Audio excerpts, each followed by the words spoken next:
Good morning to our viewers here in Nigeria and across the world. Thank you very much for starting your Monday morning with us here on Breakfast Central. As always, we have the next 2 hours to have some of the major conversations happening here in Nigeria, and we hope that you can be a part of the conversation via our social media platforms at News Central TV. And of course, if you're watching us on YouTube, please remember you could also leave a comment over there. And as well, when the phone lines are open sometime later on in the show, we hope that you've had a great weekend.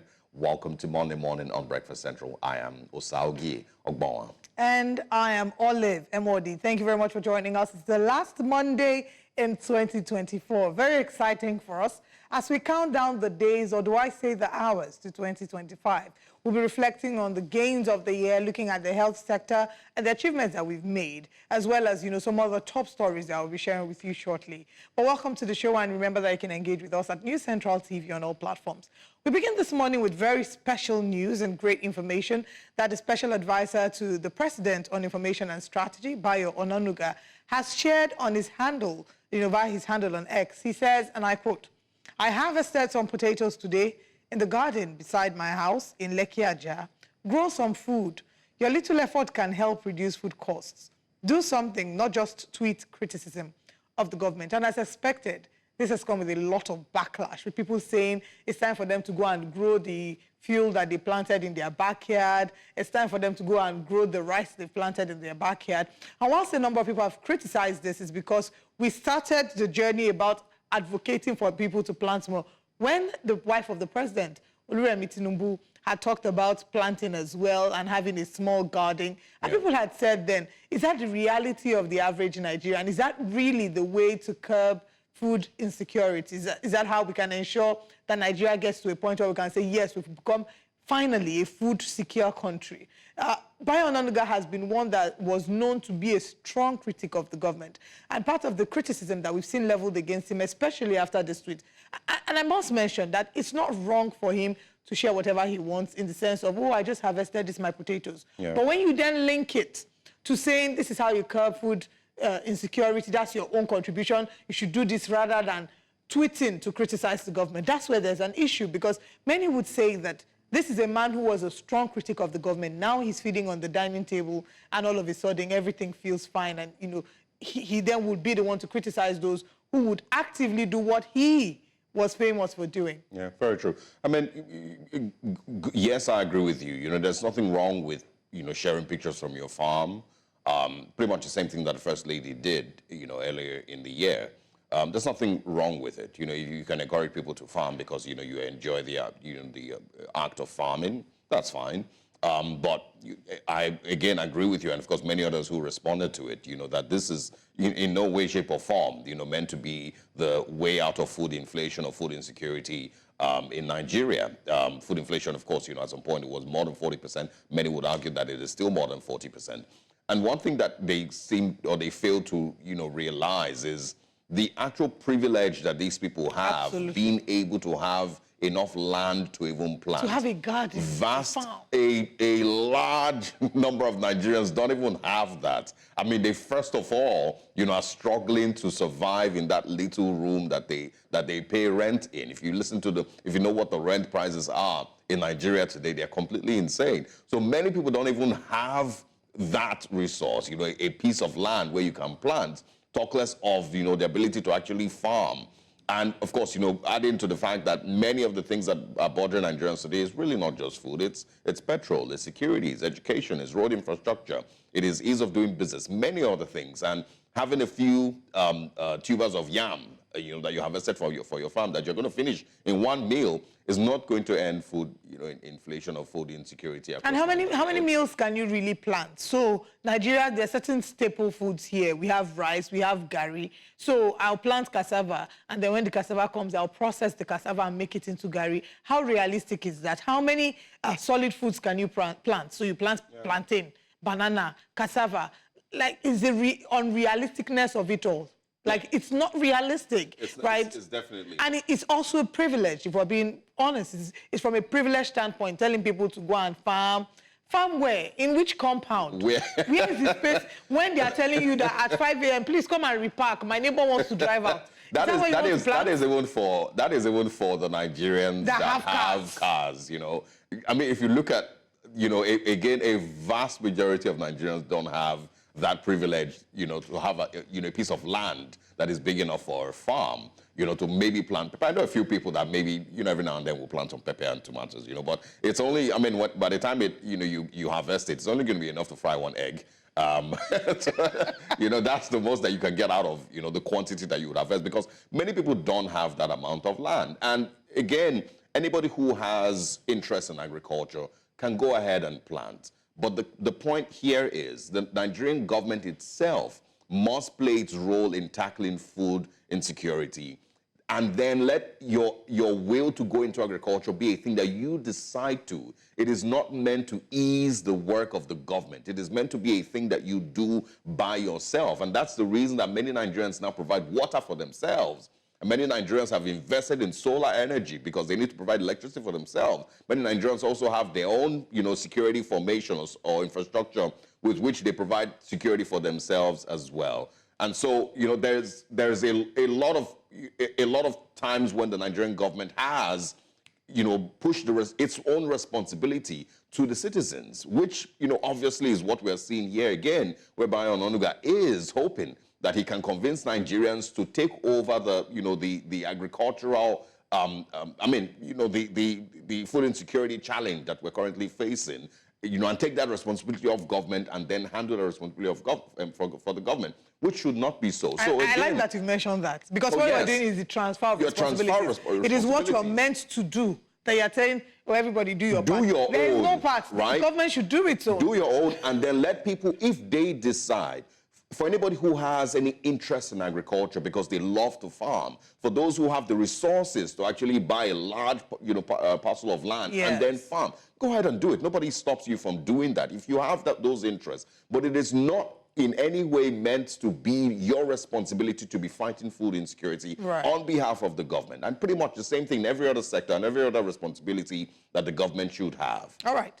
Let's move away from Bayo Onanuga's conversation to talk about Dele Farotimi, who had a YouTube live session where he shared his ordeal, talking about how Nigerians have stood for him, and basically how, you know, he's felt very emotional at some point during the conversation. We saw that he broke down in tears, thanking Nigerians for speaking up for him beyond religious and tribal divides. And there are some who have criticized this, but let's take a look at the video. We stopped being human because we became Nigerians. They divided us and we fell for it. Because you wouldn't see me as a Yoruba man, you spoke for me. Because you wouldn't see me as a Christian, you spoke for me. Because you spoke, because you spoke, because you spoke.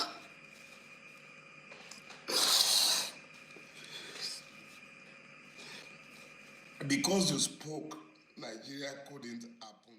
And there you have it, a very emotional moment where he broke down saying because you spoke for him, Nigeria could not happen to him. There have been a number of reactions. Some have criticized him, many have applauded his strength to be able to express himself and share his emotions. But I think the key message that we can take away from there is there's so much that we can do when we speak up. Yes, we definitely saw that there was a unity and a unison in mindset when we saw people speaking up for Dele Farotimi. I don't know, I can't remember when last we saw that much unity in people speaking up against, you know, an abuse of power.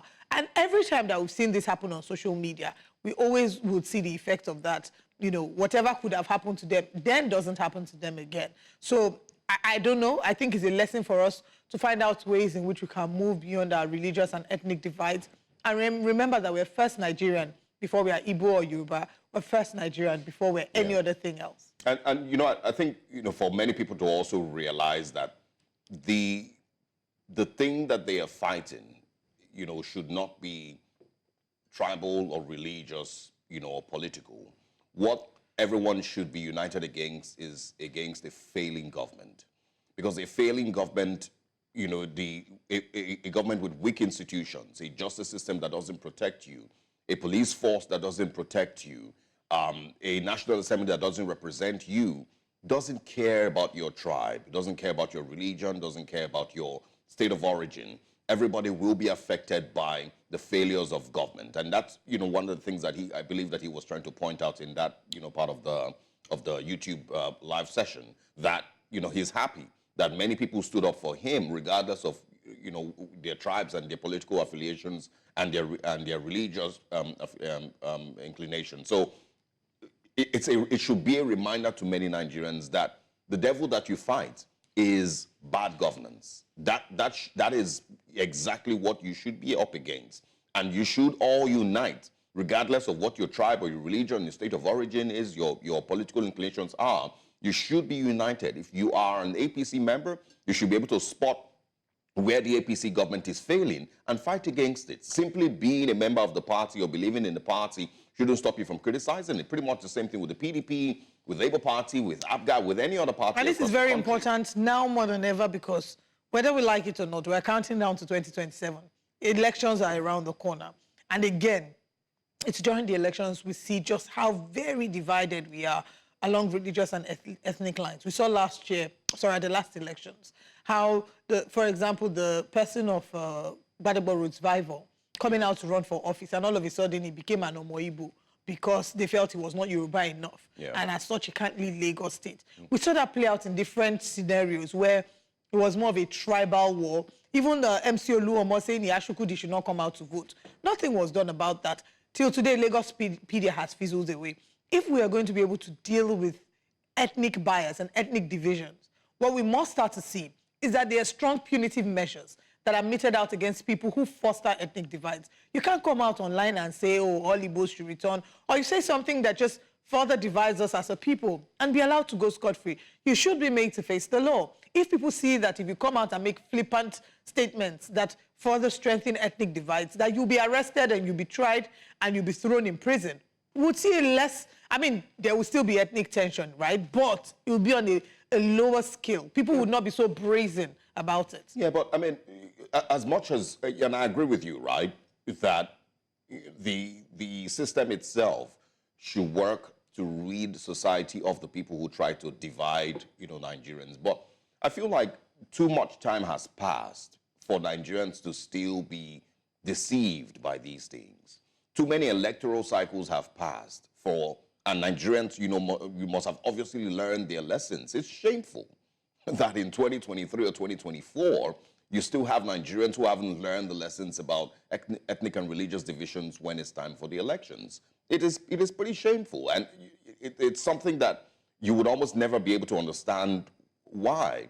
And if you look at a lot of people, with each time you have to analyze the way that people, reason concerning politics, you realize that people take sides a lot with their political affiliations or with their tribal, inclinations. There's so much of that still exists, where you see people struggle to criticize their fellow tribesman simply because, well, he's an Igbo man like me, so I shouldn't criticize him, or he's a Hausa man, or he's a Yoruba man, or he's from Benue State. And that, is something that is an obvious flaw with the way that we do things as Nigerians, and we analyze and we demand for, a better governance as Nigerians. So again, the key point really is that regardless of where we are or who we are, every Nigerian should realize and understand that the devil that you fight is not the Igbo person, is not the Yoruba person, is not the Tiv person, is not the Edo person. The actual devil that you should be fighting against is bad governance. And whoever it is that destroys your country, destroys it, and it will affect you regardless of what tribe that you are. Exactly, because the poverty that is hitting the Yoruba man in Nigeria is the poverty hitting the Igbo man. Yoruba people are not getting petrol at a cheaper rate. Everybody is being affected by it. We must realize that tribal differences, tribal religious and tribal bigotry is a tool that is used in the hands of political leaders to ensure that they keep Nigerians trapped. And until we get to that point where we realize that we're united by our suffering, united by our struggles, and fight against these lines that divide us, we never will really get to the place where we hope that our country will get to. Let's share with you our top stories this morning on Breakfast Central. This morning, we're looking at the 2024 in retrospect. We'll be assessing Nigeria's health sector, looking at the gains as well as the struggles. We'll also be looking at the 2027 Lagos gubernatorial elections. Key names have come up, and so we'll be talking about the battle for succession as it begins. Nigerian entrepreneurs reflect and plan for 2025 as they say that if you fail to plan, you plan to fail. 10 dead, 9 hospitalized in Sokoto airstrike bomb aftermath. The vice president has apologized, and we'll find out what the investigations have uncovered. We'll review the newspaper front pages. Join us this morning for all these and more on Breakfast Central.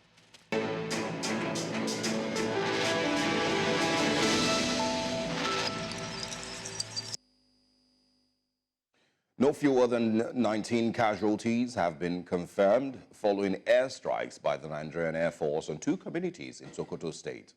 The strike, carried out on Christmas Day as a Nigerian military targeted terrorists belonging to the Lakurawa terrorist group, allegedly hibernating in Gidan Sama and Runtuwa communities. An attack claimed to have affected several innocent residents in the communities. Although the defense headquarters has denied targeting innocent civilians, residents of the community have dismissed these claims, calling for justice.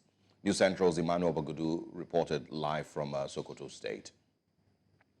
Mutare Bello kai ne waye? Vigilante O2. Vigilante O2 na wanda gari? Na gunduma gandi. Na gunduma gandi. So kai me aikin ka me za ka je yanzu? Dama zan je gidan bisa ne inda wannan hadari ya Okay, gidan bisa kenan na kusa ga gidan sama kenan. Da runtuma. Da runtuwa. Okay, he's going to gidan bisa, of course, gidan bisa forest and gidan sama. We'll bring you further details on that report by Emmanuel Bagudu in the course of today. Now, in what may yet be a plus for the war on terror, the Nigerian Army has announced that it has arrested a woman who supplies arms and ammunition to terrorist kingpin Bello Turji. Sunday's announcement comes about a week after the Army announced the detention of some of Turji's suspected lieutenants. It had been reported that the terrorists released a video on Christmas Day saying those arrested were innocent, elderly people in his ancestral community and threatened reprisal attacks on communities in Zamfara and other parts of northwest Nigeria where he operates. On Sunday morning, the Army announced that troops of Sector 2 Joint Task Force Northwest Operation Fansanyama apprehended a 25-year-old suspected female ammunition courier, Shamsia Ahadu, I beg your pardon. The announcement came in a statement issued by the coordinator of the Joint Media Coordination Center of Operation, Abubakar Abdullahi. Now, away from security matters, let's go to politics now, where the Chief of Staff to President Bola Tinubu has downplayed the possibility of running for governorship in Lagos State. Femi Gbajabiamila said he had little time to think about becoming Lagos State governor because he is currently occupied with his duties as Chief of Staff to the President. His comments come as a direct and personal rebuttal after months of speculation over his ambition to occupy Lagos State House. In a race that has strongly drawn in both the current Speaker of the House of Assembly, Mudashiru Obasa, and Sheyi Tinubu, the son of President Bola Tinubu, as interested contenders. Elections are not due until 2027, when incumbent Governor Babajide Sanwo-Olu would have served out 2 straight terms in keeping with the limit set by the Constitution. And still in Lagos State, the Lagos State government has approached the Supreme Court in a bid to overturn the judgment of the Court of Appeal, which quashed the conviction of Femi Olaleye, the managing director, Optimal Cancer Care Foundation, on a 2-count charge of defilement of a child and sexual assault by penetration. 3 grounds of appeal were included in the notice that was filed by the Lagos State Director of Public Prosecutions, DPP, Dr. Babajide Martins, Assistant Director Babajide Boye, and another director in the Ministry of Justice, Adebayo Harun, together with 3 additional attorneys. The grounds challenged the whole decision of the Court of Appeal, particularly the requirement that the evidence of the alleged survivor of the crime, names withheld, required corroboration. The failure of the trial court to conduct trial within trial on the confessional statements of the defendant, and the failure of prosecution to call the DPO to testify on the matter. And finally, the Nigerian Communications Commission has dismissed claims of a telecommunications tariff hike allegedly set to take effect in January 2025. The Commission described the report as false and unfounded, urging subscribers to disregard the misinformation. A senior NCC official speaking to newsmen on Sunday emphasized that the regulatory body operates under a transparent framework guided by the Nigerian Communications Act. According to the official, This framework requires stakeholder consultations and strict adherence to due process before any tariff adjustments are approved. NCC also appealed to journalists and industry stakeholders to verify information before publication, stressing the importance of accurate reporting to avoid unnecessary public panic. Reiterating its commitment to consumer interest and the stability of the telecommunications industry, the Commission assured Nigerians that updates on tariffs or related matters would always be communicated through official channels. And that's all on Breakfast Headlines. Now let's head back to Breakfast Central to continue with our top stories. I am Osaugie Ogbonwa.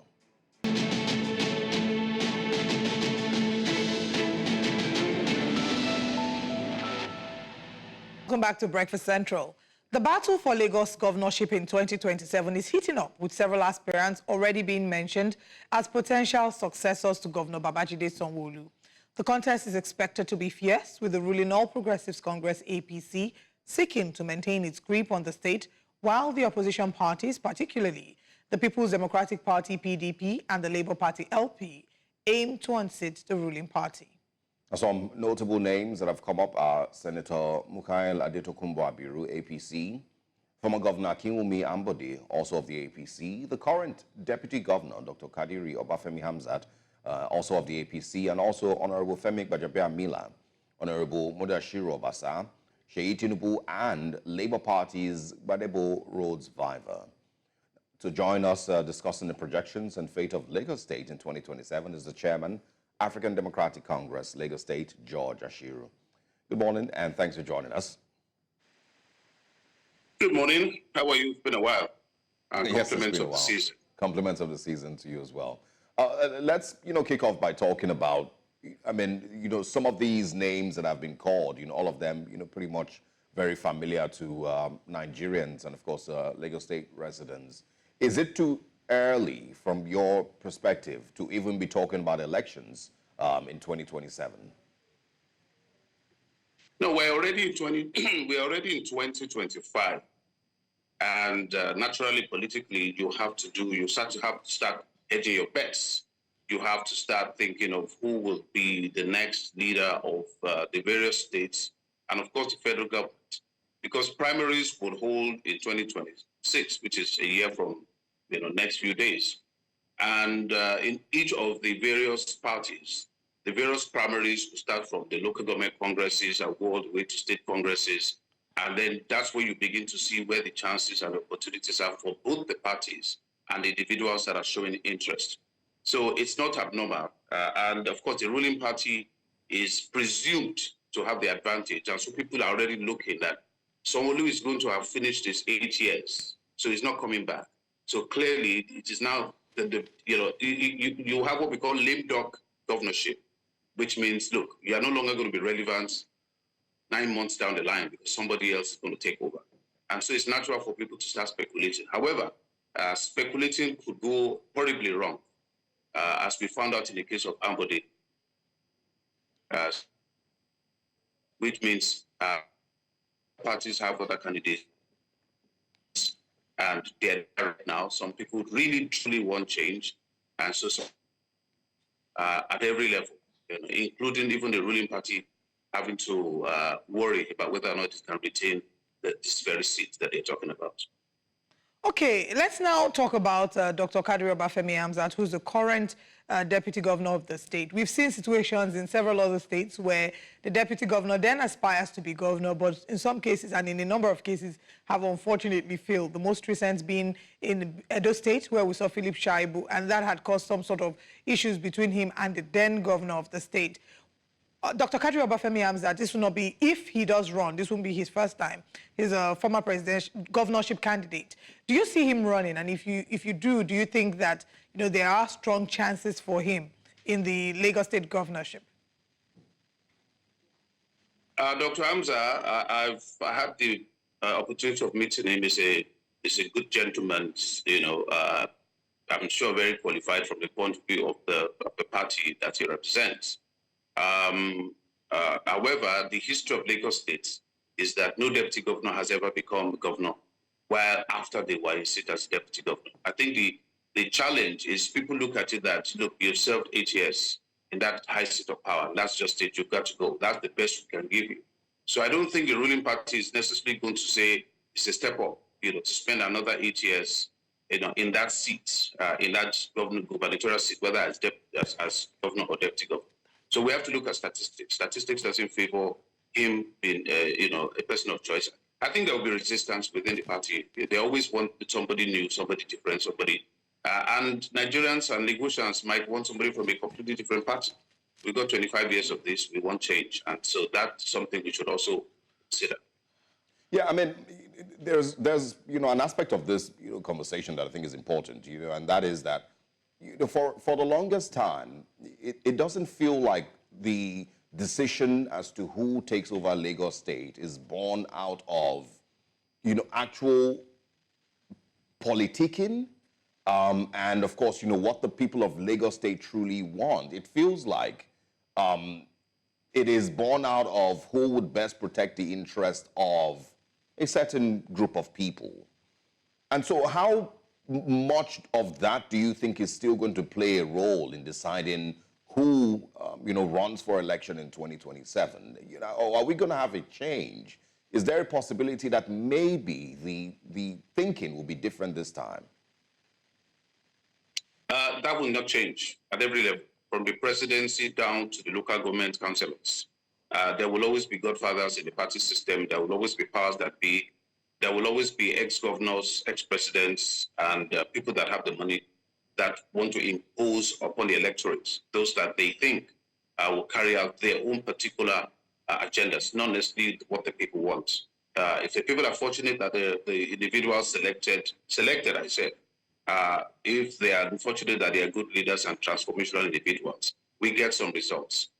In 80% to 90% of the cases, the history of Nigeria has shown us that accidental leaders produce accidental results. It has shown us that unprepared leaders produce chaos. It has shown us that corruption is easy when people who don't have vision take charge of our various commonwealth. So I think what I hope is that as our democracy is getting deeper and it's getting longer, people are now understanding how democracy works and know that it's actually their democracy and it's how it works. So even if someone tries to impose candidates on ruling parties, you have options. Like we saw in Abia, people voted one particular party one way, and when local government elections, they went to another party. You can see what's going on in Rivers. We're like, no, we're not listening to anyone telling us what to do. We're going to run our own case. So I think it's possible that Nigerians can just wake up and say, no, we don't want Godfather.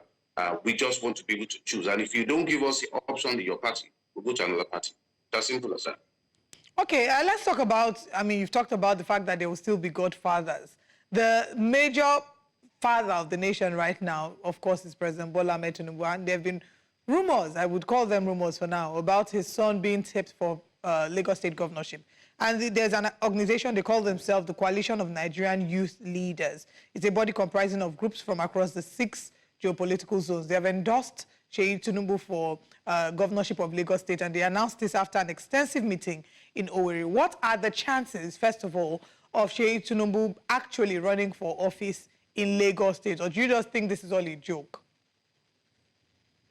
There's political kites. I don't think, even if the idea is for him to run for office, I think the kite is not for him to run in 2027. I think it's to test the waters to see whether or not he will be able to run in 2031.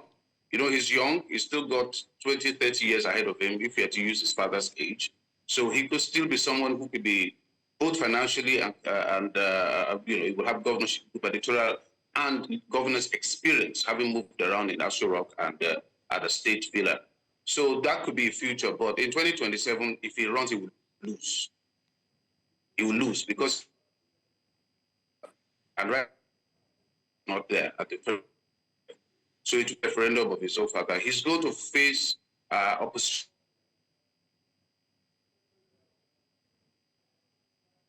Okay, we seem to be having a challenge with the connection with George Ashiru this morning, but we're mostly centered around the conversation on the recent discussions concerning Lagos State governorship.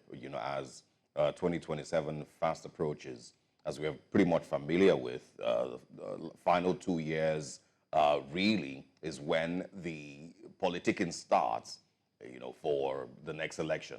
Right. Of course, and heats up, very, very much in the last year before the election. So. And all the speculations of who will run and who wouldn't run, of course, it's not surprising that they've started. For example, in the Seyi Tinubu situation, whilst we have these youths who have endorsed him and friends of Seyi Tinubu, I think they call them firsts, who have also endorsed him. Joe Ibukwe has come out to say that this is a ploy to distract or to bring down President Bola Ahmed Tinubu, that the faceless people who are pushing the agenda of Seyi Tinubu for governor are, of course, doing this to bring down President Bola Ahmed Tinubu. But we would explore more options. I believe that we have Mr. George Ashiru back.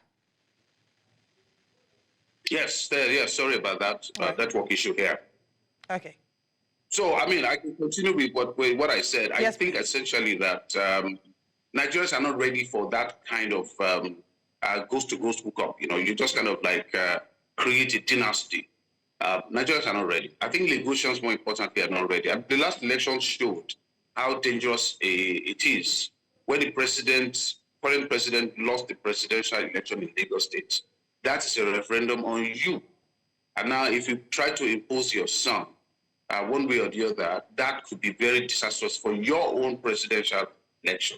So people might say, okay, well, since you are putting your son forward, then perhaps one of you has to go. One of you needs to go. So I would seriously advise that if President Tinubu happens to win re-election, and then he does well over a period of 8 years, that could then help, the son in the future. But I think in the middle of when Nigerians are really suffering, people are going to see it as a double whammy. You are punching us with your policies, and then you are now imposing your genetic inheritance and legacy so that it becomes cemented, in our next generation. So I dare say, as a member of the opposition party, that I don't think it will work. And I think it's a good campaign opportunity for the opposition. I think strong opposition will definitely use it as a campaign fodder and say, okay, you guys, this is what you really want. Is this your future? And people are going to rebel. Right. So it's something that should be thought through. Okay, the APC governorship in Lagos State have already distanced themselves from it. Joe Ibukwe has criticized it and said it's just a ploy to bring down President Bola Ahmed Tinubu and it's a distraction of some sort. But let's talk about the former governor of Lagos State, who surprisingly served one term, former Governor Akinwumi Ambode. There also have been some speculations about the potential of him coming back. He was applauded for his first term in office and the development that he brought to Lagos State, which was why it was very surprising that he wasn't allowed to run for his second term, or he wasn't given the mandate for a second term. Do you see that being a conversation that will be revisited in 2027? One of the things that people need to know about Lagos is that Lagos is very sophisticated. And people like to move on. People that don't always like to go back to the past. I don't think that Mr. Ambode is what the APC would want. Because I keep saying the same thing. The reason for which you rejected it, you have given it as a campaign material for your opposition. Why did you reject him in the first place? And now you want to impose him back on us. I think it would be better for Mr. Ambode to actually go to another party. That's just my opinion. He would do well, then he can campaign clearly and say, look, I have ideas and I know what I want to do, but the party did not want me to carry it out. But to stay within the party after the embarrassment he went through, and then now say, okay, let me try. And the same party now says, okay, let us now impose him back again on the people. These are things that I think good and ambitious politicians should think through before they make decision whether they want to run based on history. But I do think that he's a good gentleman, and I think that as an individual that is, and I think that he had his own style of governance, but I don't think he's a party person. I don't think he played the role in the party that the party wanted, which is why the party primaried him out. So if they decide now, that means they've run out of candidates. If they are still recycling people within that party, that means they've run out of good quality candidates from within the party, and that's not a good thing for them. By now, there should be a leadership track. There should be a lot of people that we can see or hear about. But there's one thing I've noticed about the ruling parties, that they keep recycling the same old people. It's either they were former commissioners, or they were former this, or former that, Look at the change Americans wanted when they wanted Trump. They wanted to move completely out of line to something completely and utterly unpredictable, something different. That's what the world is looking for right now. Utterly different type of leadership. a different style completely and utterly. And so I'm hoping that the opposition will give a serious opposition this time around. As you mentioned, Ruth Survivor, and of course you know that in ADC at that time we had Funsho Dowatis, and these people are still waiting in the wings in whichever party provides them an opportunity if they are still going to run. And there will be others that will show up. It will be a surprise package this time around. If, just like you said, that he should move, which party would you advise him to move to? Akinwumi Ambode, of course. He can come to ADC now. He can come to my party. You know, he can come to any party that the vision and ideology is suitable to what he wants to achieve, as long as he's willing to help build the organization and be part of the leadership of that party, not simply looking for a ticket. You know, as long as all you are doing is acting like you need a ticket, people are going to surprise you by, like I said, you know, a few moments ago, primarily you out. You need to be, you see, the success of Bola Ahmed Tinubu was because he built a movement. He didn't just, you know, go in there to use it. He built it, you know, and then, you know, and then the loyalty of the system is now his. So when he said it's my turn, it's because he can say I was a stakeholder from the beginning, and right from when I was a senator, and then I became a governor, and so on and so forth. So you don't just jump left and right because you are looking for a ticket. You really do have to be part of the movement in which you are, that gives you that opportunity. That's what I would seriously advise if he gets a chance to listen to this. Yeah, I would say. I mean, we would see if things would, you know, pretty much turn out the same way they turned out in 2023 with the reactions that Lagosians had. One particular dynasty has held on to Lagos since 1999. Will that dynasty continue with hold on Lagos beyond 2027? Time will tell. But, you know, Judge Shira, and maybe you should speak on that before you go. How much longer do you think that dynasty will hold on to Lagos? And we're speaking now inclusive of the tribal divisions that, you know, emerged during the elections, also on the strength of INEC to actually hold free, fair, and credible elections in 2027. Because these are some of the important things that decide, you know, when it comes to Lagos State. So how much longer do you think that dynasty would hold? Do you think Lagosians in 2027 would say that they're completely tired of this, you know, same old system, same faces, same names, you know, basically just recycling the same people to rule Lagos? You know, power is not given. It has to be taken. And, you know, when people are poor, they have a tendency not to be rational in their thoughts. So generational poverty has forced us to keep, you know, expecting that the same people will create the change that we're looking for. But there is a generation of people that are coming up. Every year, you know, several million young Nigerians are capable of getting their voters' cards. They now, you know, are 18 and above. In another 4 years, 5 years, if this current president retains his seat, there will be another 30 million young Nigerians who are born, and many of them are going to be capable of voting, who are at the tail end of their teenage years. And these are the social media age, and they are influenced by what they're seeing all over the world. And they might, just like they did the last election when they surprised everyone with their voting patterns, they might do the same. You see, this tribal thing that people are using up and down, people will get tired of it because suffering is universal. These divisions that are coming up, people are using different types, get tired of it. So you see, even in Northerners, you know, are talking to themselves and look, what's happening? We're voting for each other, but we're not really moving. We're not really progressing. So I think that, I seriously believe that Nigerians are producing a generation that's a bit more politically aware, and they are going to start asking for the change that they want. All right. And they're going to go to the polls to make it happen.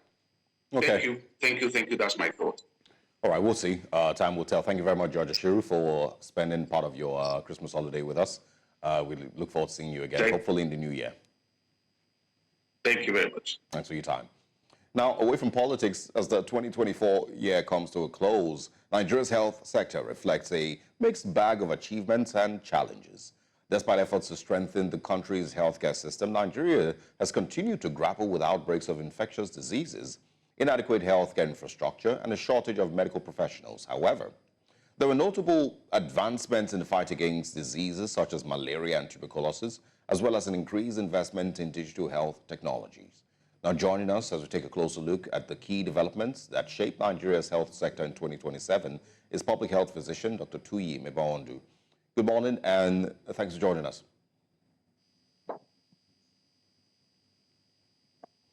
Dr. Mebaondu, good morning. Can you hear us? Hello, can you hear me? Yes, I can. Good morning. Thanks for joining us. Good morning. How are you? Very well.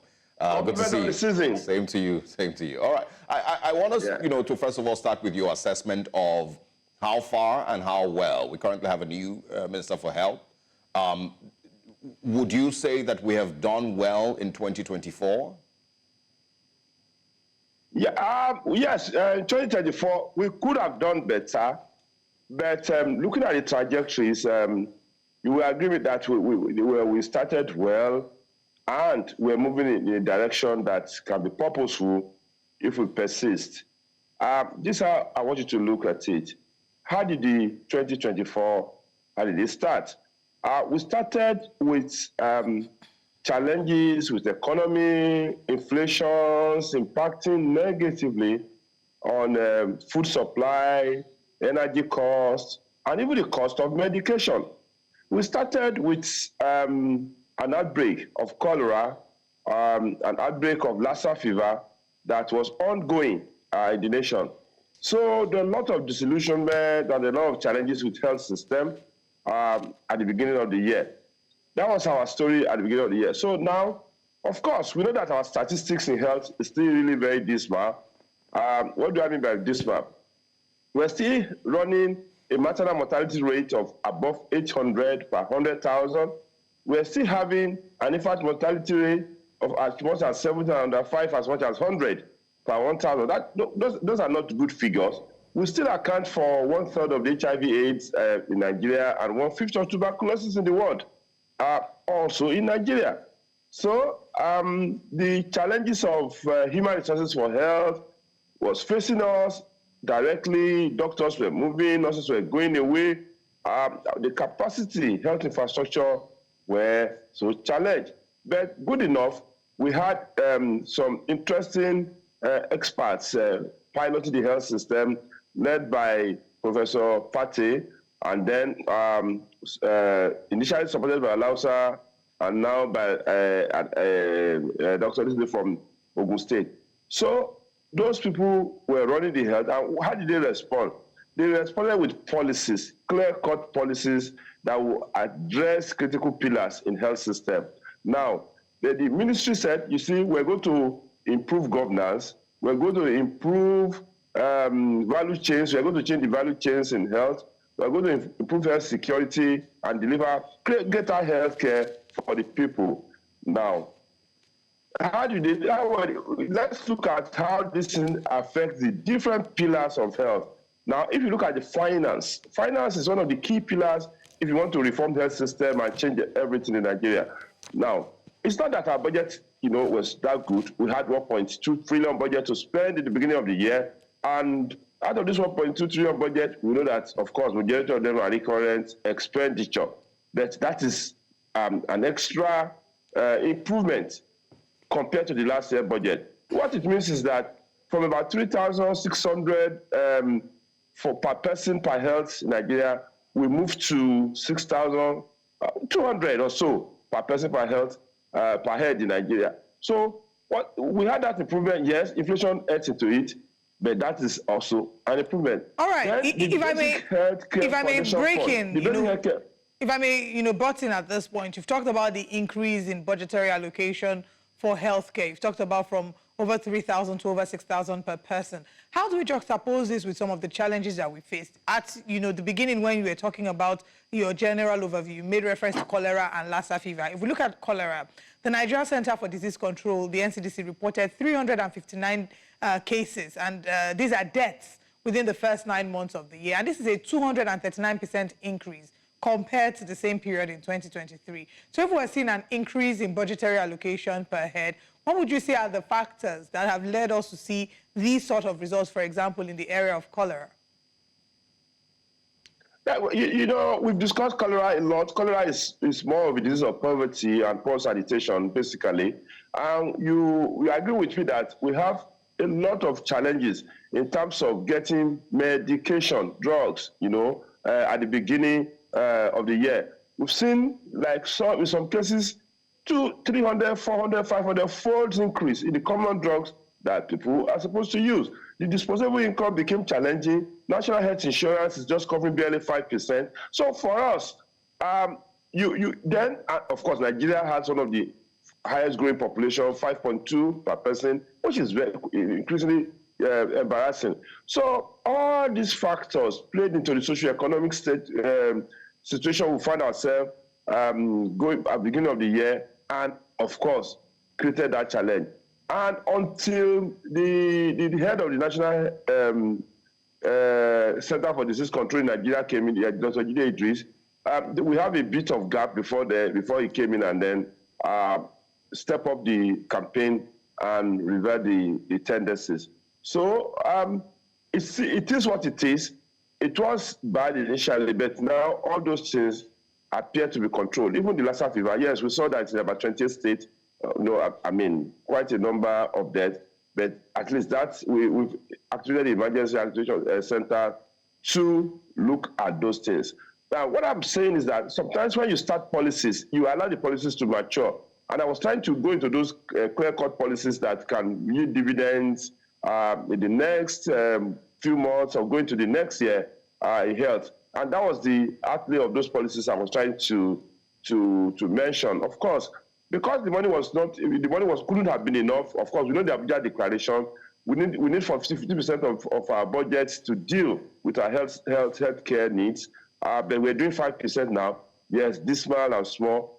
But the basic healthcare provision fund got tweaked and increased certainly, so that at the end of the day, at the primary healthcare centers, we can have changes. And you know, we're having just about 6,000 primary healthcare centers working all over the nation out of the 10,000 we have.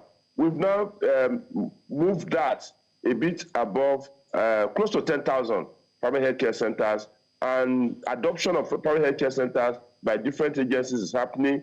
Like PISHAN is adopting some of them, and we're seeing more people, we're thinking that more people will adopt healthcare centers. That will feed into funds made available for healthcare. Now, let me talk about human resources. We know that the Japa syndrome affected the healthcare system so negatively.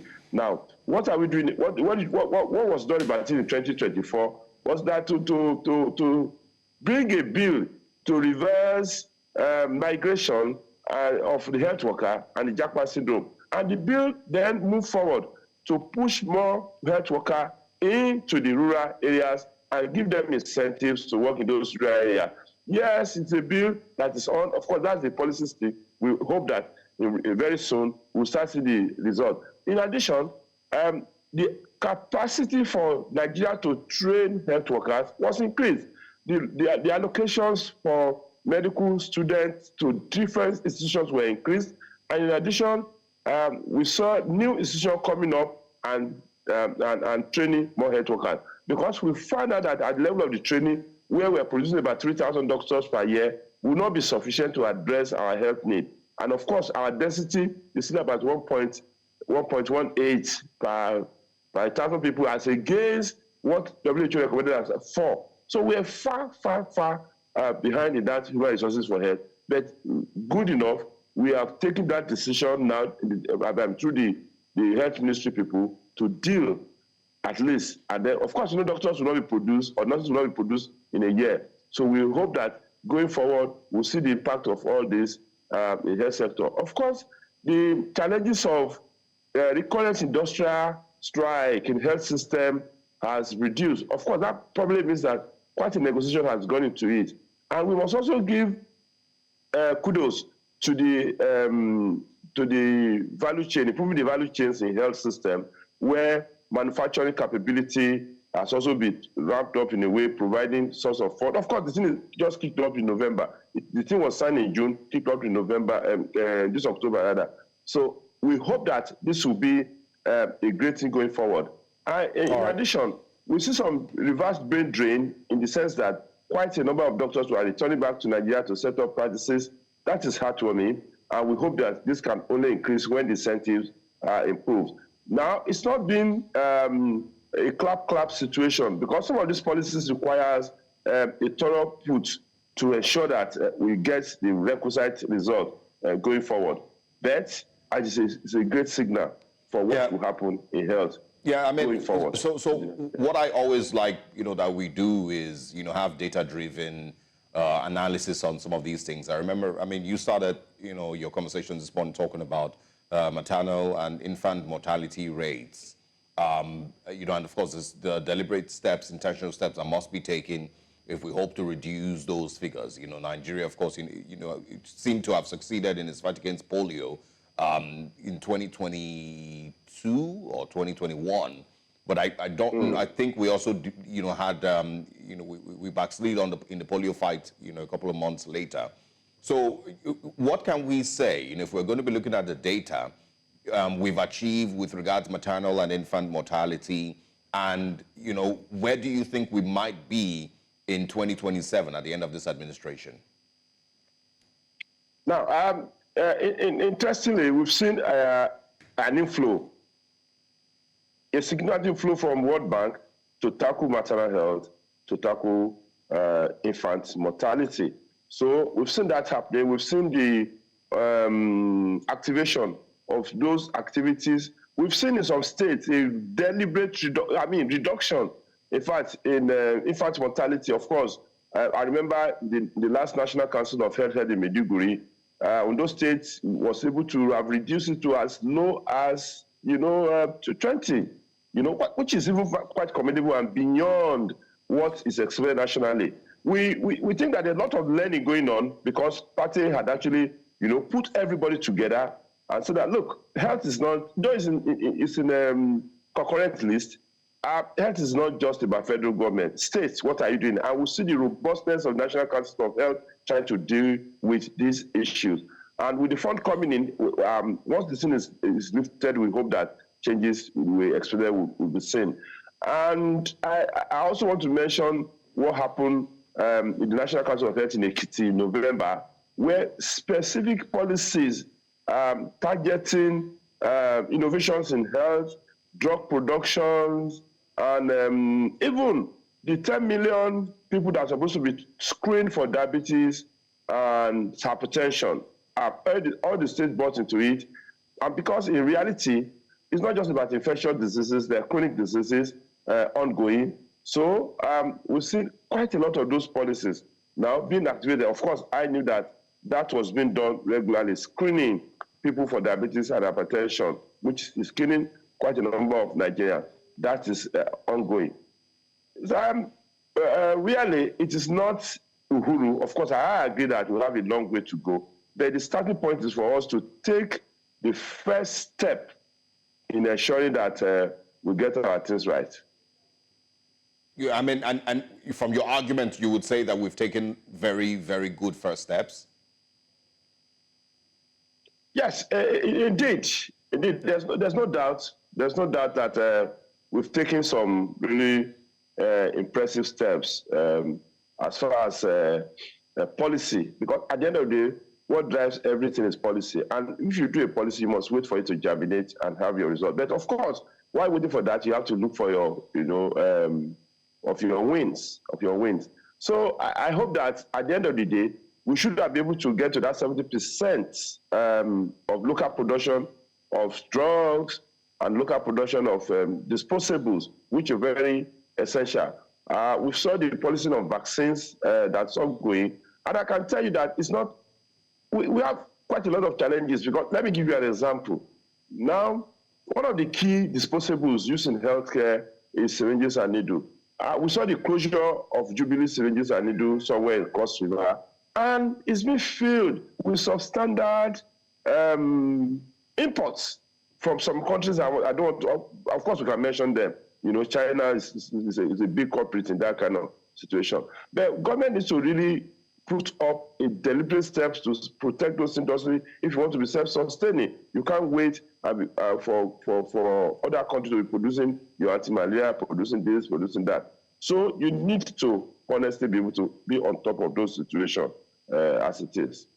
All right. I mean, so many areas to look at. And, I mean, we can look at malnutrition, projections for 2025, you know, what to expect. I mean, maybe that should be the last question I'll ask you. You've talked about an increase in budgetary allocation for healthcare sector. What do you think might be the biggest challenge in the health sector that we might have to deal with? We see two huge things. One, finance. Health is not cheap. And then unfortunately for us, there are a lot of competing interests for the funds, for the few funds available. Now, people are faced with challenges with inflation, with disposable incomes, and national health insurance is still doing about 5% of the population. It's embarrassing. If we need to fund health system, we need to be more robust, we need to be more strategic in ensuring that this thing is properly funded. And then the second thing will be human resources. For you to, even if you expand the production of human resources for health now, you're not going to see the result of that minimum of 4 or 5 years. So what happens before that? So, and then indeed, the cost of medication and production of those medications is not just there. Now, how do you produce? How do you bring down the cost of drugs? We should have come from India, who then pursued generics to solve the problem. I hope that at the end of the day, all of us will be in the same boat, both at the national and subnational level, and even all of us. I also see the National Center for Disease Control empowering some states to be able to make diagnosis. For instance, Lassa fever now, you can easily make the conclusion that it goes to a place like Owo, by the profusion of those things they sent to them. I saw them stepping up the health literacy campaign. That is what I see happening next year. We may not get the requisite fund, but for us to maximize what we will get, for us to use those funds to drive health literacy and health knowledge to change decision, for the states to increase the allocation to health and make primary health care more functional. Yeah. I expect the participation of organized private sectors to be more pronounced to drive the health, because if the nation is not healthy, your industry cannot be healthy. All right, Dr. Mebondu, I'm glad that you also mentioned the efforts from private participants, but also, you know, the state and local government levels, because primary healthcare centers, you know, are extremely important, you know, and it's also very important that they are properly funded and properly equipped as well. Thanks very much for your time with us this morning, compliments of the season, and we will speak with you again. Thanks for stopping by. All right, we've had a very interesting first half of Breakfast Central. Let's take you through a quick recap of some of the things that we've spoken about and also share with you what is coming next. This morning, 2024 in retrospect, we're looking at assessing Nigeria's health sector, how far and how well. And also this morning, 2027 Lagos gubernatorial elections, the battle for succession already begins. 10 people dead and 9 hospitalized in Sokoto airstrike bomb aftermath. But that's not all. I'll share with you also what's coming next on Breakfast Central.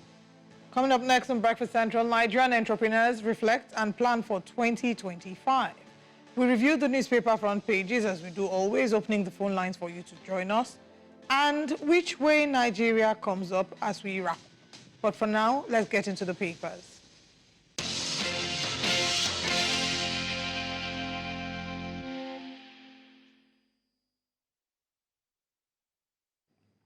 Welcome once again, and let's take you through the newspapers and share with you the major stories making headlines across Nigeria this Monday morning, the last Monday in 2024. We kick off with the Daily Independent this morning and share with you our stories on the Daily Independent. We, of course, you know, see their 2025 budget. Federal government earmarks 55.5 billion naira for presidential air fleet, proposes 8.6 billion naira to repair navigational equipment. NSIB plans 2 billion naira for construction of Yola and Delta offices.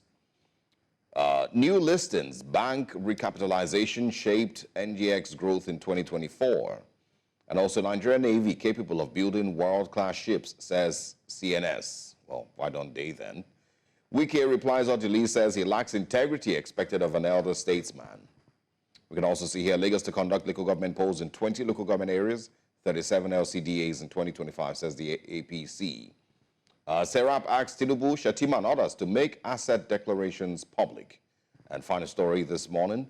Not a final story. Lagos government heads to Supreme Court over acquittal of doctor in sexual assault conviction. And a really sad story with the South Korean plane crash. The last week really has been filled with, one aircraft, issue or the other. There was one in Kazakhstan that started it. South Korea became worse, and there's about 2 others that I've also seen in the last week.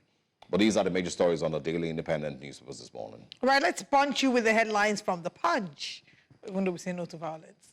Niger border towns live in fear over brewing row. Communities in border states plead for peaceful resolution. Debunk Niger leaders' claims of French troops in Nigeria. Federal government sympathizes with South Korea as 179 die in plane crash. Senate gets budget panel report on the 31st of January. In-laws defilement. Lagos challenges convicted doctor's acquittal at Supreme Court. If you recall this case, this was the one that actor Kate Henshaw spoke so strongly about. And, there was a lot of excitement about the fact that he had been arrested and convicted. And now Lagos State is challenging this acquittal. Nigeria gets World Bank $1.5 billion subsidy removal for tax bills. And new Oral Bokun gets staff of office and begins right. I brought you back to life politically. Wike slams Odili. Wow. Political Jesus. Ex-US President Jimmy Carter dies at 100. And final story, CBN misappropriated 2.7 trillion interest on Ways and Means, says Auditor General. Final story or final paper is The Nation newspaper. Oh, this Nigeria, actually. This Nigeria says here, Rivers crisis, Wike tackles ex-governor Odili. Between him and myself, who has turned Rivers State into his personal estate? His wife is the chairman of governing council, his daughter is a commissioner, his other daughter is a judge, he is the general overseer. How to keep inflation down in 2025, experts task federal government's economic team. War on terror, Army will defend Nigeria's sovereignty, Chief of Army Staff vows. And final story, Serap asks Tinubu to direct CCB to publish the president's and vice president's assets. These are the stories on the newspapers. Let's quickly bring in Dr. John, who's joining us this morning. I'm not sure if you start with the Serap story or the River Wike State story. Your pick. Okay, let's talk about tradition in Rivers.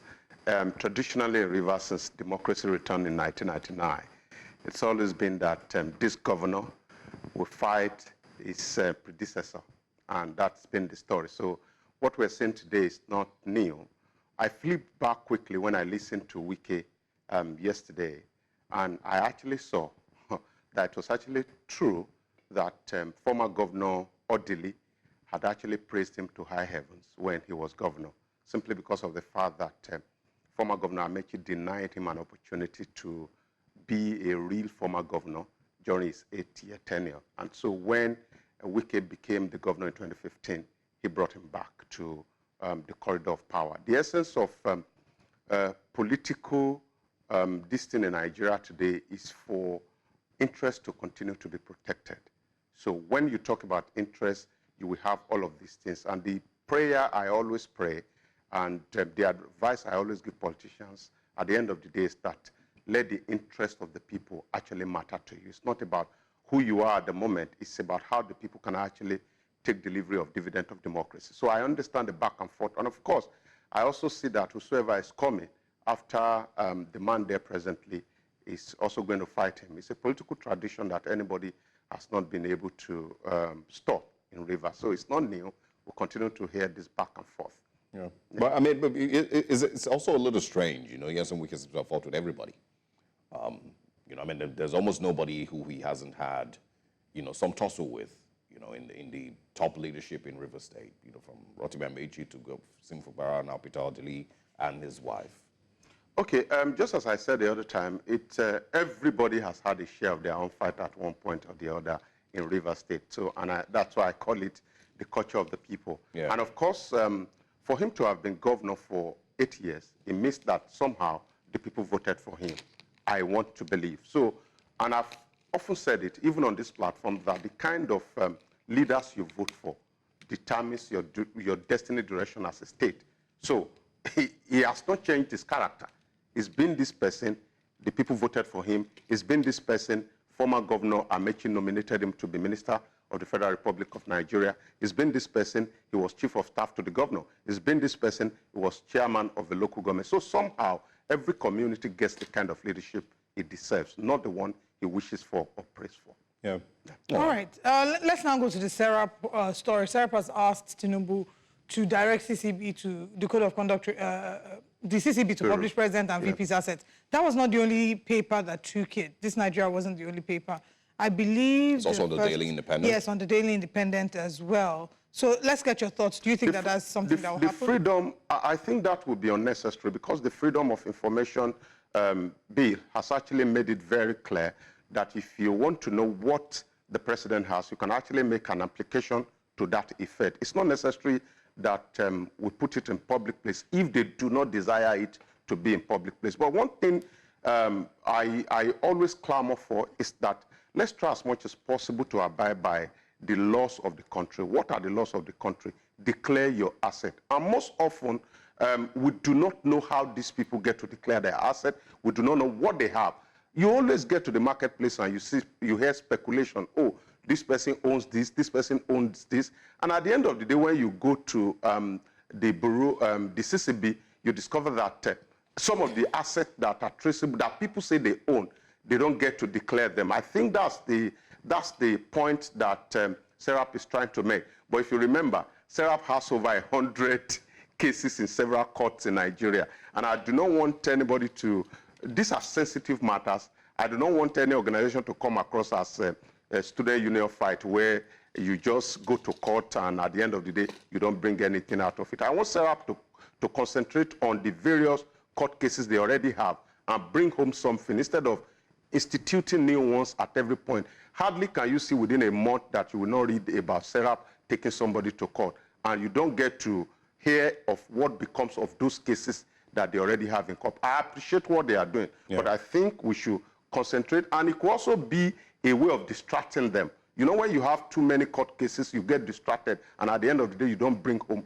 anything. I want them to concentrate on the court cases they've instituted instead of always bringing up. So why do you think that ones. a number of the court cases that they've instituted, some of them have not been able to come to a logical conclusion? Do you think it's because they're not doing a good enough job, or do you think that they've been frustrated by Nigeria's criminal justice system? The thing is that it's not about Serap alone. Sometimes you just, if you are, I don't want anybody to go check out what's happening in Nigeria prison. People are on awaiting trial list, and they spent 14 years. 15 years waiting for trial. What can be worse than that? So we have a low pace in our justice dispensation system, and you just get to know that court continues to adjourn, they continue to adjourn without end. So it's not just about Serap, it's about our judicial system in Nigeria.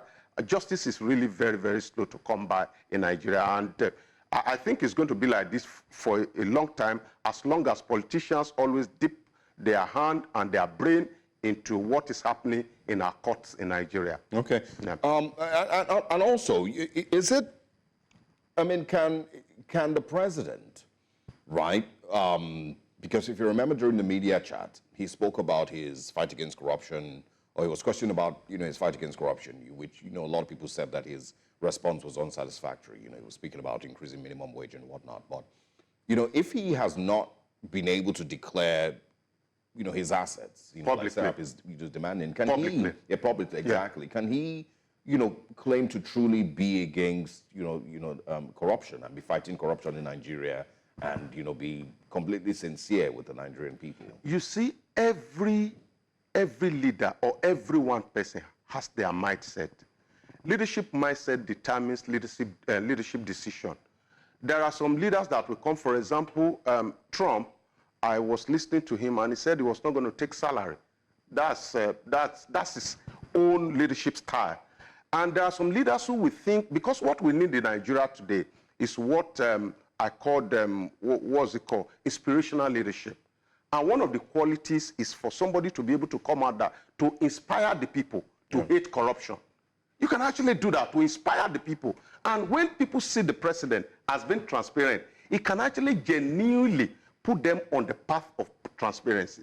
So it's nothing hard for the president to do. But again, it is within his jurisdiction to choose to do it publicly or not to do it. And I think he has chosen not to do it publicly. But I know he has actually declared his asset, because that's one of the requirements that you have to meet as the president. But to choose whether to do that publicly is actually his prerogative. He can decide to do so or not to do so. All right, let's move to Nigeria-Niger border towns. You know, there's the Punch reports that the border towns live in fear over brewing rule. In the past week, this was a key conversation with the allegations of Nigeria working hand in hand with the French government to sort of working against exactly Niger. Country, Nigeria, of course, has denied this, saying that there are no French bases in the country. But is this something that we should be afraid of? Although, I think, first of all, did you foresee that when Nigeria started frolicking with France, when the president went to France, we were going to land here? Yeah. So, of course, I think it was on this platform that I said it. You see, if you study from 2014 February, where the crisis between Russia and Ukraine started, it's actually similar to this. And you remember annexation of Crimea was one of the major conversations that, and it was clear that Ukraine was going to join the NATO military alliance. So if that happens, Russia knows that it's going to be in some kind of trouble. If Ukraine continues to allow Russia take over Crimea, Ukraine knows that it's going to be trouble. So if your friend is actually very close to your enemy, then you have an upper hand, which is what has played out here. Either the Nigerian government is planning it or not, and I know that the Nigerian government may not be planning it. There's every reason for Niger to actually be strategically careful about what he's saying. It could be some sort of, what do they call this thing, that somebody will just come out to cry. But there's every reason to think, if I am moving away from a particular philosophy, and I said it last week, and my big brother, quote unquote, Nigeria, is moving towards the same philosophy, then there's every reason for me to be afraid. And thank God that some of the residents there have come out to say, oh, we haven't seen any military bases here, not even Nigeria military base. But again, it is about what the Nigerian government is doing at the moment, which is one of the reasons why it's going to be exceedingly difficult, if not practically impossible, for this bloc to come back to ECOWAS. Because you cannot continue to say, oh, we want you in, and the philosophy these people are running away from, you are actually moving in to have conversation with the philosophy. It is, except if we want to lie to ourselves, it is not acceptable that France will continue to control sensitive issues within an independent state, independent country, including their reserve, their foreign reserve, including their central bank, including the decisions of their military. So it's going to get to a point that people must move out from this philosophy. And I understand Nigeria is looking for areas to actually gain and all of that, conversations, broaden their conversation as big brother. But again, we must be careful so that we do not put our neighbor in trouble. And you remember, it's this same thing that South Africa is running away from. That's why it's running away to BRICS. Philosophically, from the beginning, Mandela had run to the West to seek for assistance during the apartheid rule. But the West denied him. And that is why he moved away from the West philosophy. Until today, you discover that South Africa is always, quote unquote, anti-West when it comes to their major foreign decision. And who knows whether they're also having conversation. So it's about having your place in the polity, in the Committee of Nations. And I think staying with France for some of these people is not the right thing to do. And for Nigeria frolicking or having conversation with France, it could also be, I totally believe that, it could also be because of the kind of president we have now. Because it's been said again and again that the president have personal relationship with the French president. You know, and it's also just important to highlight that it's not necessarily out of place to have these fears, you know, because the reactions that we've seen, you know, to the Nigerian leader are that, oh, he's just throwing tantrums and whatnot. But it's not, you know, out of place because history has shown us, you know, that when two leaders meet and when they talk about bilateral relations, a lot of times you are only told the parts of the story that they want you to know. Yeah. You know, there's other parts of those details that you may not be aware of, you know, that might be revealed much, much later. Yeah. So it's not out of place for the Nigerian government to feel that way. And, you know, I've also, you know, I think I mentioned this last week that there has to be some clarity as to what exactly we're doing with France, you know, aside what we've been told. Hopefully there's not more than meets the eye. And then also the Nigeria relationship, you know, and how it would also affect us, you know, must not be played with. You know, we seem to be joking with it. That has completely been battered. I mean, our relations with Niger completely, because our governance focus is democratic. Those guys are not returning to democracy anytime soon. And there's also a fear within the government in Nigeria. You know, if military takes over from here, these are your neighbors. Yeah. So genuinely, you must be concerned. So these are some of the. So I think our relations with Niger is completely battered. Okay. And we should just look for a way to. Let's hold on and hear from Barrister Tony, who's calling from Aja. Good morning. Thanks for calling. Please go ahead. Hello. Hello. Good morning. We can hear you. Please go ahead. Okay. What I'm trying to say is that the guy on the studio there is not sound. He's not answered any of your questions. What is the point that you're driving at, Barrister Tony? My point I'm driving that 2 or 3 questions he asked him, there's none he has answered correctly. It's not sound. Okay, can you help us clarify what questions he hasn't answered? And all right.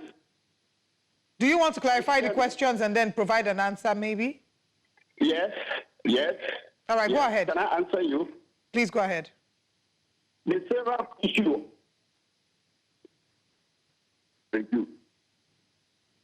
Barrister Tony, are you there? No, but... All right. It seems that the network there's an issue with the network. Please call again because we want to hear your thoughts. But, you know, I think that whilst communicating our thoughts, it's important for us to be respectful with it. We can have different opinions, but it's important. We definitely want to hear your thoughts, but let's please be respectful with it. Whilst we await Barrister Tony's call back, I want us to quickly take another paper because there's a big story on the Nation newspaper.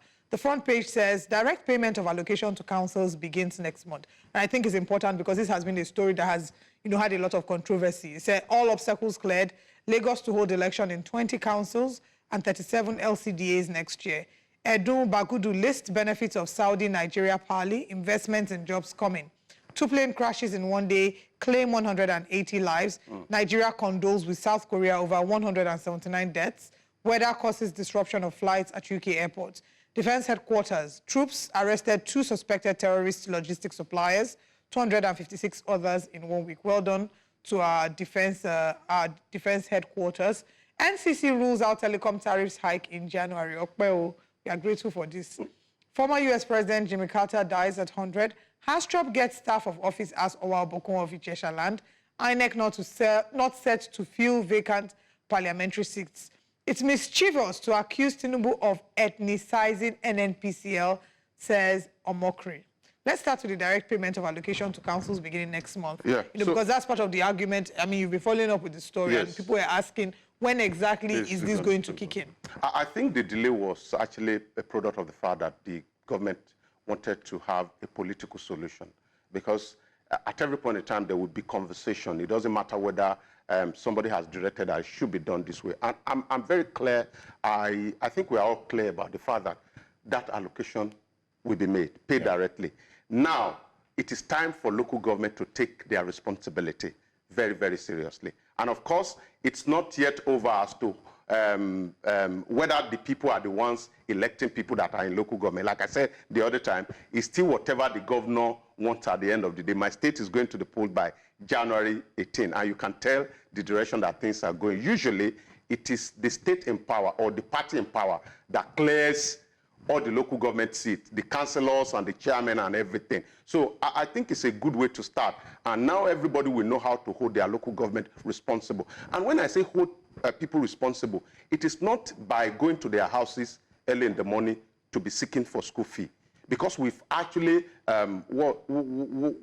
abused that process of holding our leaders accountable. You saw the video that was making around on the social media of the number of people that were queuing in the front of the president's house.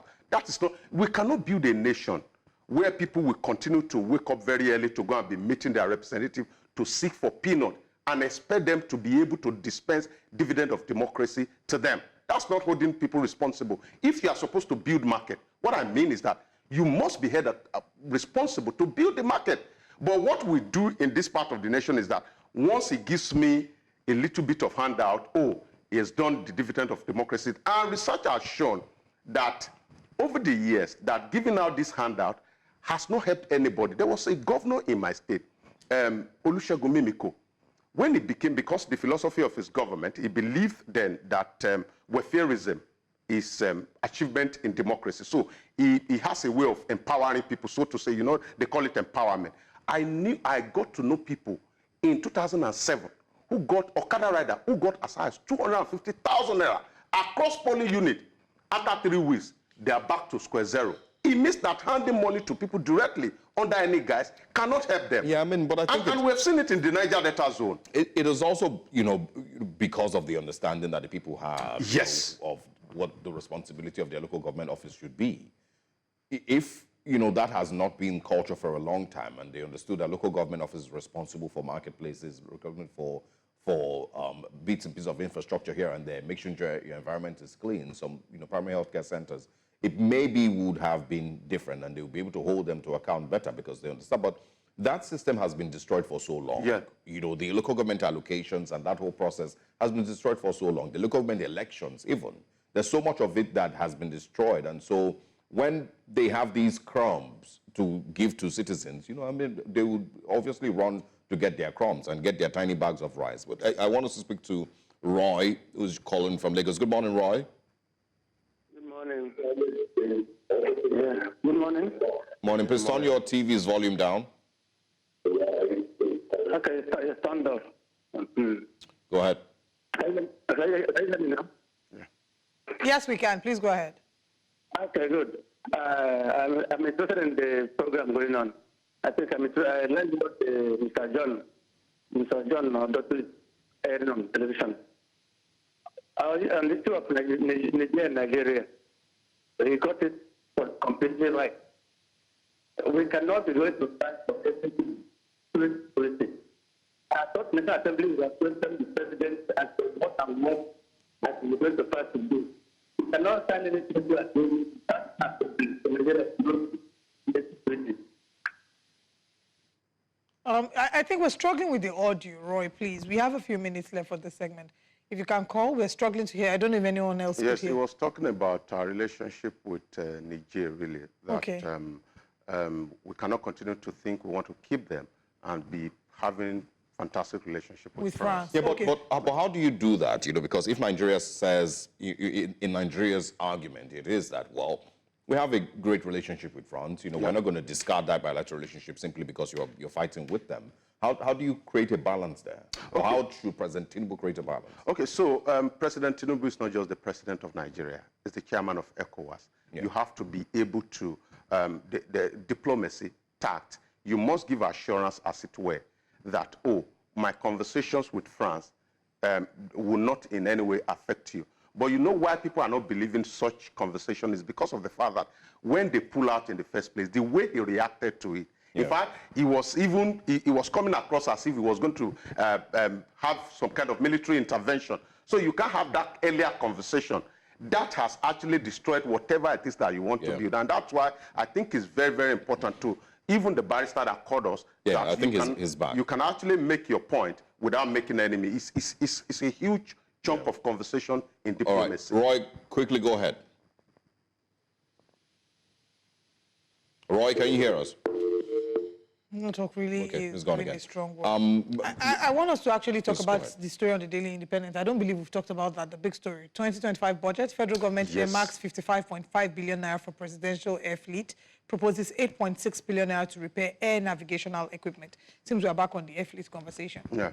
So one of the things, our budget currently, there's been a lot of conversation. You know, when you see the trillions, you think that we actually have a lot.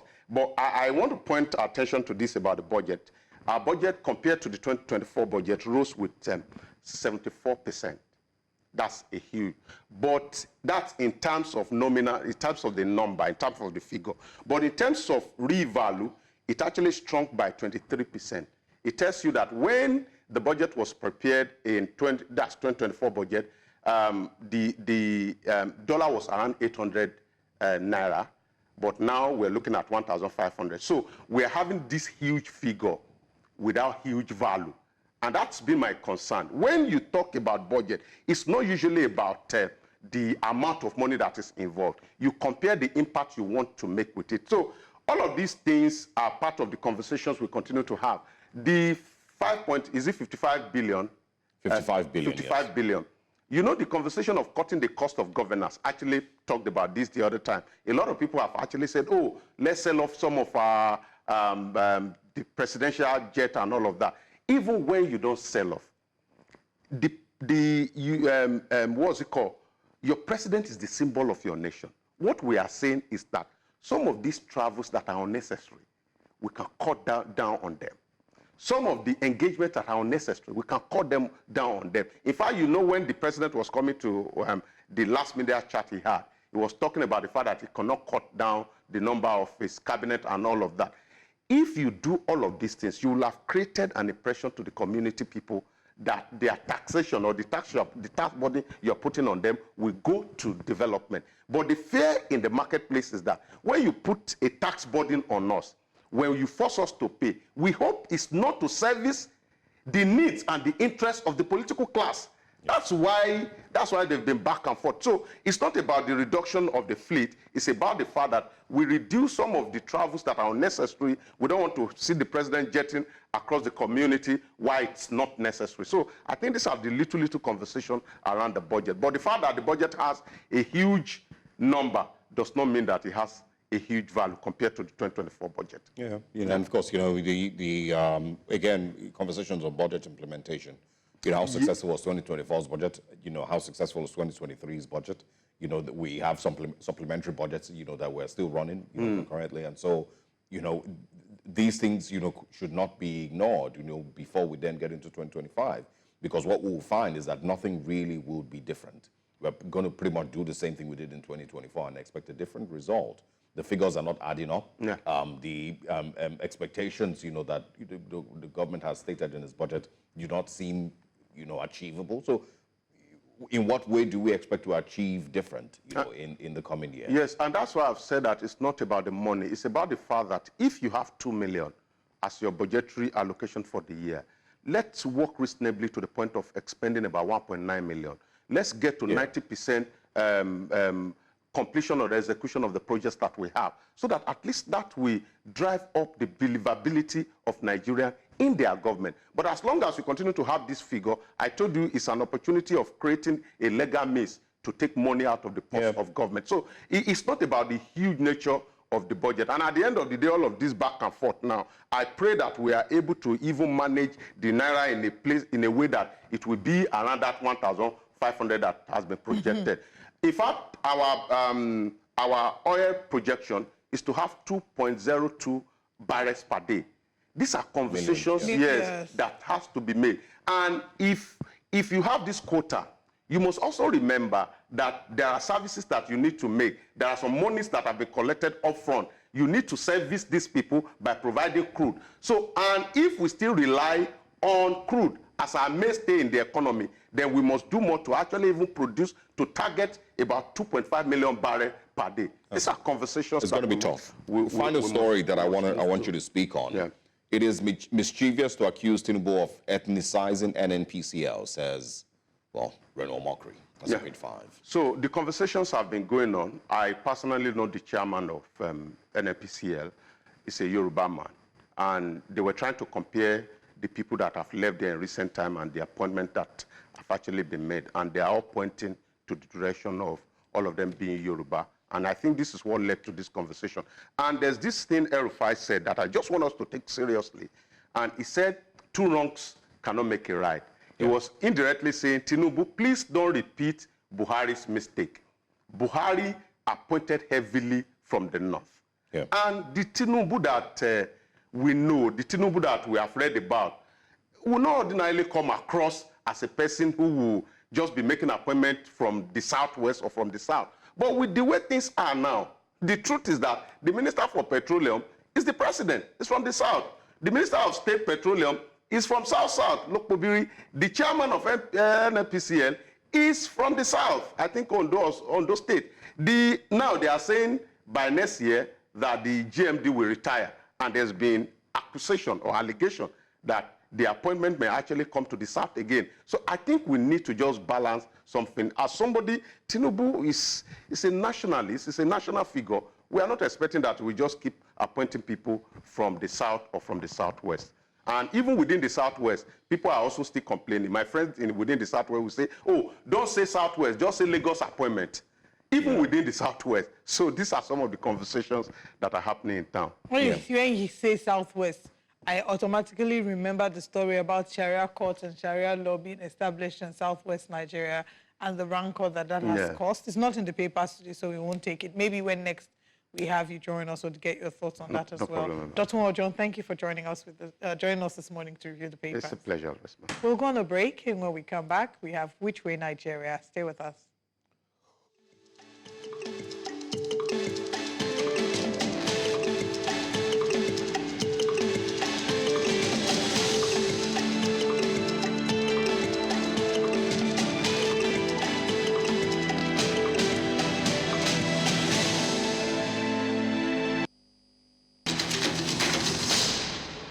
Now, this morning's monologue is bringing back the recently aired presidential media chat.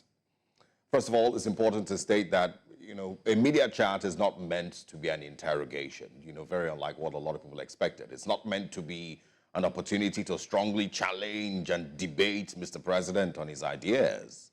It is instead an opportunity to listen to his ideas and look at how far and how well those ideas have fared, to have him explain some of his policies and clearly, defend his government's performance so far, to give him an opportunity to explain the thinking behind his policies, like the tax reform bill, for example, to hear from the president himself and not his spokespersons, to give him an opportunity to, of course, convince Nigerians that he truly knows what he is doing.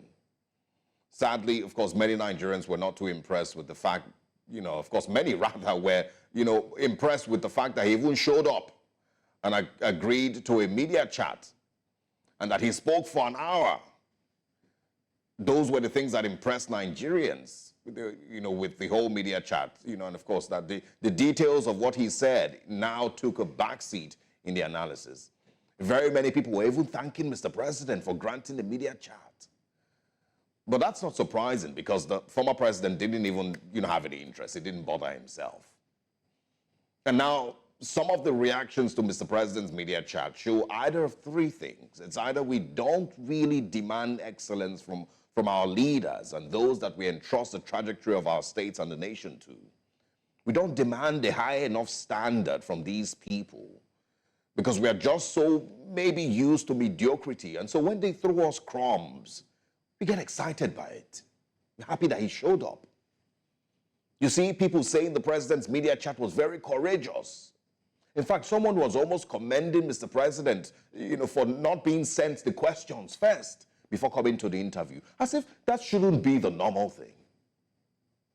So again, we're either, so used to mediocre that we don't demand better. We right from the day these people are sworn in, maybe also, we already know that they don't have much to offer. And so right from that very second that they are sworn into office, we have it already registered mentally not to expect much from them. So when they deliver poorly, it doesn't come as a shock to us. And that's why, again, these things just come and go, and we just, accept it the way it is. And then the final one will be that Nigerians, the reason we struggle with demanding higher standards from these people who lead us is because we don't even know what a high standard is. It is unfamiliar to us. And since we don't have much to compare with, we just accept the crumbs that we are fed. For many people, the president's media chat was mostly disappointing. Mr. President didn't truly convince Nigerians that he truly understood what Nigeria's actual challenges were and that he was truly on the path to solving these problems. He didn't reassure Nigerians that we're in safe hands. His views on fighting corruption or, the tax reform bill, many have said those responses were quite unimpressive. And so this morning is another opportunity to Nigerians and another reminder that we must increase the standards and what we demand of the people that lead us. Accepting crumbs simply, by celebrating that he showed up for a media chat is not good enough. We must interrogate these persons and demand a higher standard all the time from those that we entrust the country to run. Good morning, Nigerians. Indeed, we must learn to demand better from the people who are at the helm of affairs and are sworn to leadership of our country. Now, moving away, let's share with you that Nigerian entrepreneurs have shown resilience in 2024, a year defined by steep economic challenges under this current administration. With policies driving over 100% increase in costs, business owners say that they have faced sleepless nights navigating the harsh realities of the economy. Now let's give you highlights of their struggles and explore what 2025 might bring for entrepreneurship in this country through a report by Olakumi Salako. Let's take a look. Many Nigerian entrepreneurs have shown resilience and adaptability in the face of economic challenges in this year, 2024. The economy has had a choking presentation of itself for anybody who cares. I mean, as long as you're in Nigeria. It has really been a tough year, really, because when everything was coming up initially, I think everything started when they elected the new president. So 2024 happens to be one of the toughest we've had since we started over 14 years ago. Everything went 3 times the price, and it's really affected us. The price of fuel went up by over 100% in one sweep. Who does that? How do you expect? In fact, a lot of us could not sleep. For a school, how do you increase bus fares for children by 100%? We had a customer base, and we ran promo almost every now and then. I think this year we ran promo about 4 times. Small and medium-sized enterprises are pivotal to the nation's economy, contributing approximately 48% to the national GDP and accounting for 96% of businesses and 84% of employment. Nigeria's current economic climate presents a complex landscape for entrepreneurs. Basically, is to try to increase prices, which of course we've tried to do a lot of calculation and permutations just for us to weather the storm. We know parents who are not earning more where they work. Twice in the year we had to change our prices. At a point we couldn't keep up because we had to, everybody knows this is a situation of light in the country. We had to run gen, sometimes you just buy gen of 50K to do a work of 20K. Is not matching up. Sincerely, we had to do some midterm increments, and it came with a lot of backlash from parents. Some parents came and they were, screaming, how do you increase midterm? Aren't you guys ashamed of yourselves? Doesn't mean you cannot forecast, you cannot project. My answer to one of the parents was like, why should I be ashamed of myself? When Tinubu himself is not ashamed. Tinubu is not ashamed. Why should I be ashamed? The man increased fuel like 3 times in 1 year and have a 100% increase. If the president of the country is not ashamed, I have no reason to be ashamed at all. A recent survey by Fate Institute revealed a decline in Nigeria's entrepreneurial index, indicating lower business growth rates. This year we sat more on the fact that we had a good customer base over time. We had like 20% new customers. We couldn't work. If we are sitting on the new customers, we wouldn't have done anything. Like 20 to 30% of our existing clients, they have jackpot. However, as with many older Nigerians, these entrepreneurs navigated a volatile market, balancing opportunities for growth against significant operational hurdles, and found themselves a silver lining. We have to consider the CNG, fueling method and stuff like that. But I still have my worries about CNG. We are fully on solar as a school. That gives us light 24/7. What we just did basically was to try to do a re-evaluation of our power requirements, and we tried to up that.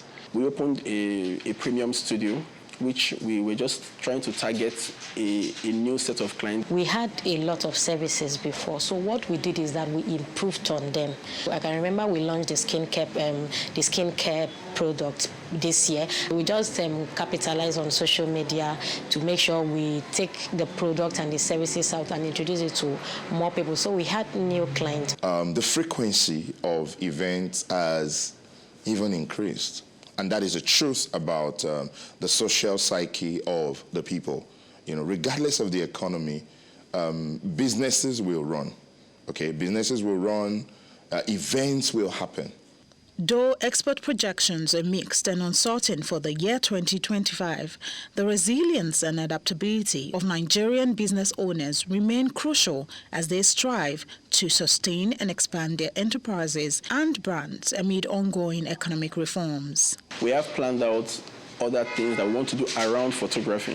From what I've put together, I think it will help us. It's about 50% added to whatever we're making in the past. We have a lot of plans in places for next year. So we plan to introduce like 3 or 4 more different services that we've not considered doing before. I intend to really diversify, also while increasing value, and also intend, as God graces me, to really be in people's faces, top of mind marketing for what, for what I do. The prices come down by some miracle, but Nigeria nothing ever comes down. 2025, we see a lot of stability in pricing, of course. While Lagos State Chamber of Commerce and Industry warns that CBN policies may not be able to tame inflation in the new year, SPM Intelligence predicts that we would see a consistent decline in inflation in 2025. Specifically, President Bola Ahmed Tinubu in his 2025 budget proposal ambitiously predicts that inflation will decline from the current 34.6% to 15%. If this is possible, then we may see a better environment for entrepreneurs to thrive in the new year. Olakumi Salako for News Central. Quite an ambitious projection, but some that Nigerians will definitely be excited about, as it will provide for a better economy and better space for business owners to thrive. We'll be back again same time tomorrow. Thank you for joining us on this morning's show. My name is Olive Emodi. And I am Osaogi Ogbon. See you tomorrow.